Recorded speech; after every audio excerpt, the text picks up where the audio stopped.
Welcome to the Freedom in 5 Minutes podcast, the podcast where we make 5-minute decisions that can change your business, your relationships, and your life. Hey, what's up? This is Dean Soto, founder of freedomin5minutes.com and prosulum.com. And we're here for another episode of Freedom in 5 Minutes. Today's topic is, come on, it's not so hard. It's just sales. That and more coming up. Woo! Okay, welcome. Oh my goodness. It is another Freedom in 5 Minutes podcast. Man, every day. It seems like I do this every day. Oh, yeah, I pretty much do this every day. All right. So let's just jump right into it. So I have a client who pays me very, very well to set up their sales funnels. It's actually me and another person who creates all of the systems that really just allows them to we ended up creating an entire new business for them. The business is kind of like how do I want to say it? It's a financial services company, and I'll find out if I can even just share this. I'll find out if that would work or not. But anyway, it's a financial services company, and what they do is rather than doing the traditional, really lame, in my opinion, investments where you're just saving for 20 years, 30 years, and eventually you're going to be able to enjoy your cash, enjoy the fruits of your labor when you're 60 and 70 and 90 and 80, when you really can't really, truly enjoy your investments. Yeah. Anyway, they are the opposite. It's basically, how can we find out how you can retire now or within the next 5 years? And they're awesome. But they hired me and this other individual to create their sales pipeline. One of the problems that they had is that people would come in, they would buy one product. It might be a real estate product, or it might be insurance, or it might be something like that that will help them toward their overall strategy. But even though they have a full strategy of what they should do, they don't go through the whole entire process. They might stop at real estate, or they might stop at taxes, or they might stop at insurance or something like that. And they hired us to be able to create a pipeline that pushes them, boom, boom, boom, boom, boom, boom, boom, boom, from one thing to the next thing, to the next thing, to the next thing, to the next thing. And so it's awesome. I love it. It's great. But one of the situations that we ran into is that they have no sales staff. They have absolutely nobody in their organization who knows how to sell, or even is incentivized to sell, other than real estate coordinators who, even for them, as far as I can tell, they have one who does the majority of the selling, but for the most part, it's not that big. They've done a lot of shady things. I'm not going to say anything else other than that, but they've done a couple of shady things because I'm not sure if it's because they're not incentivized or because it's not, they're just not that great. And so the issue was that they're paying me and this other person to create their sales pipeline. And that does not necessarily mean that we are doing the selling. We create the pipeline that they have, I want to say, maybe 7, 8, 9, 10, maybe even more products that each person has to go through. And sometimes it's multiple times. So, for example, if you are buying a piece of real estate, a cash flow property, often you don't want to buy just one. You want to buy 1, 2, 3, 4, 5, 6, 7, 8. I mean, I have 7, and that's on the low end. You want to do that because that's going to save you taxes, right? Well, who's going to do your taxes? This particular company is going to do your taxes, right? And they're the ones who they realize you're going to buy these properties, so then they have the best knowledge of what you're trying to do, so then they save you a ton of taxes. And then from there, you're going to buy all this other stuff. So there's a number of things that even though maybe say it's 10 different things, you're going to buy multiples of that 10. Yeah? So, all that being said, the issue that after 2 months of working with them really is that they have nobody who knows how to sell, which is crazy. Selling is obviously is the most vital part of a business, but I don't know.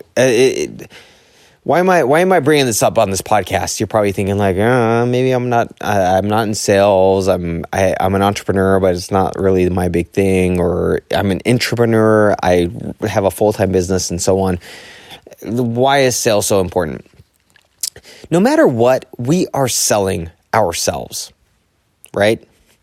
You're selling yourself to your boss. You're selling yourself to your family. You're selling yourself to your kids. You're selling yourself to everybody around you.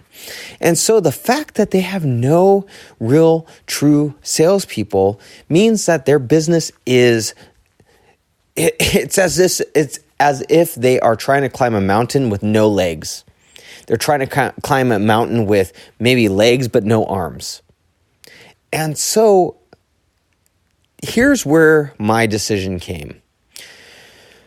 I had the choice between doing what my scope said to do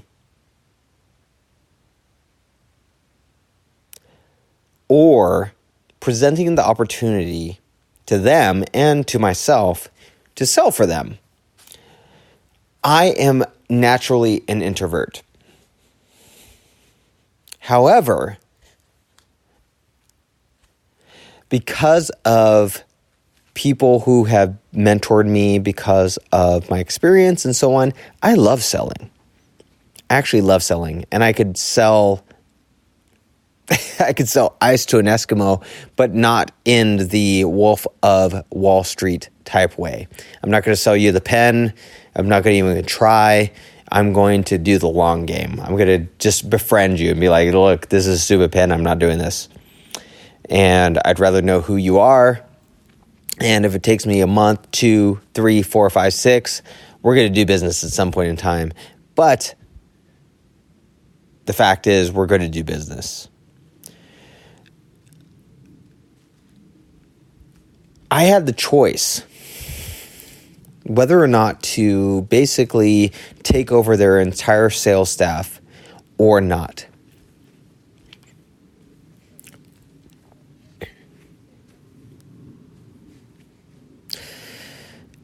And in this opportunity, I chose to at least give it a shot, because it could lead to further opportunities. Big, huge, wonderful, amazing opportunities, even though it might be a little bit uncomfortable, because a lot of it's going to entail me reaching out to past customers who are probably freaking pissed off at these people who have totally dropped the ball on their portfolios. I've already called a couple of them. And these are people who are recent. That is what happened. And so it's going to take a lot of, I don't know what you would say, but basically like a lot of damage control, which is not comfortable for me because I'm not that great at conflict. However, it's something that I think it's going to allow me to grow. So why am I bringing this up? Why is this even important? It's important because a lot of the times there are opportunities that allow us to expand, and we're afraid to jump into them. We are afraid to jump into them. These are opportunities that are going to help us to grow in ways that we know are good for us. But and we even know, and you even know, I shouldn't say we. My daughter always corrects me when I say we. She's like, "You're talking to me. Don't say we." You know that this is going to help you to become way better than you are. But it's also going to bring more responsibility. It's going to bring more trials, more work.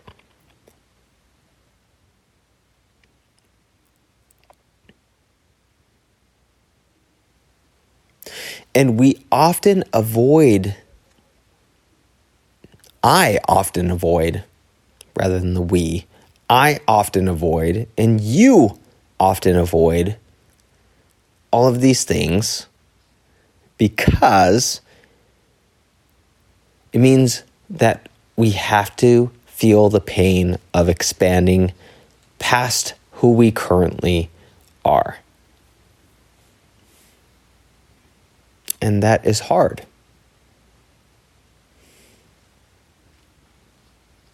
Do I want to go and cold call people who are pissed off at this particular company? No, not at all. In fact, the last few people I've called, they, even though they were relatively close in proximity to the process as far as time is concerned, they were also like, you guys literally dropped a ball. I want to spend $1.5 million. I had one customer who was $1.5 million waiting to spend that much money. But because we dropped the ball, because the company dropped the ball at that particular point in time, they were left to their own devices, which, if, in the words of Jim Rohn, if you just got $1 million, you best learn how to become a millionaire. There's a difference between having $1 million and keeping $1 million. It's a huge difference. Huge difference. Tax ramifications are amazingly huge. How do you keep that $1 million? You have to become a millionaire to know how to keep that $1 million, or use it in a way that is productive rather than just giving it to somebody else. In this case, the government. So these people came with a grudge already when I was calling them. Was it painful when I called them? Yes. I had to put on a face of, I'm sorry. Humble. Luckily, the majority of them were totally fine with it. Luckily, the majority of them were so happy that we even called.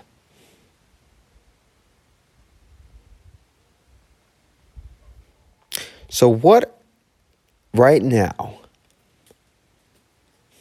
are you afraid of when it comes to making a decision to expand where you are right now? What right now is keeping you from growing in a way that you know is good for you, but you are fighting? There's something. I don't know what that is. It's you. There's millions of possibilities for each individual, but there's something. In the next podcast, I'll probably share something that was really, I was talking to a mentor and a coach, of mine that they extracted something that was totally 100% something I'd never thought of, but it goes along this particular line that I'm talking about right now. What's something that you're avoiding right now? Something. You're avoiding something right now that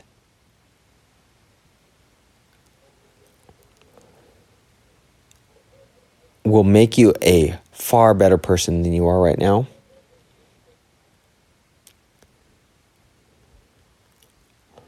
But because you're unwilling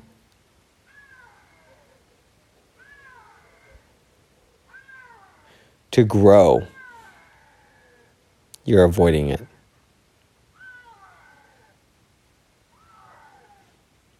What is that one thing?